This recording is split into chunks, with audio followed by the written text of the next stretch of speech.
Welcome to tonight's first ever joint leadership dinner at the Hong Kong Jockey Club Scholarships and the JC STEM Circle.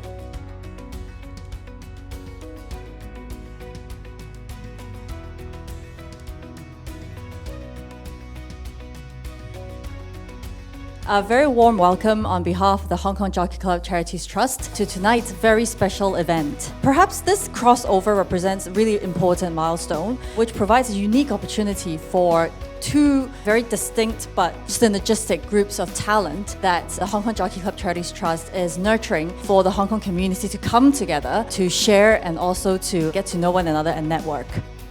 We would like to take this opportunity to appreciate the presence of our guest speaker, Professor Andy Neely.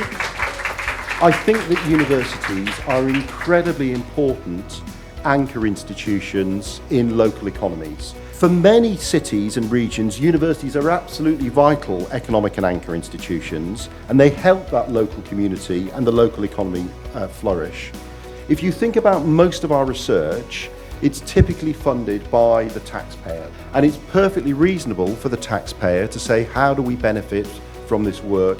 And that's why I'm such a fan of the Hong Kong Jockey Club's fellowship programs, and why I'm so delighted to be here this evening. Because you too have decided to take that step. You, by joining into these programs, have decided to say, actually, it's not enough just to be a great scholar. Actually, I want to try and take my ideas out and make a difference in the world. Thank you, Professor Neely. Hi everyone, it's the Fireside Chat, and let's bring our hands together for Professor Andy Neely on stage. I think you mentioned a lot of points about breaking boundaries. How can you overcome that fear and constantly learn something new? Imagine you're a flea or an ant, and you sit on the outside of the rabbit and you can see the world. So my advice would be, if you ever find yourself sliding down the hair of that rabbit and getting too close to the skin, try and find a way of climbing back up so you can look out at the outside world. Hello, sir. Just a question about the journey of how you got here. How do you deal with competition? You know, if I was starting my career again, one of the bits of advice I wish someone had given me at the start was go and look for groups of people who you respect, who will give you a hard time about your work, and because they will force you to make your work better and better. Not because it's a competition, but because actually that's how you improve.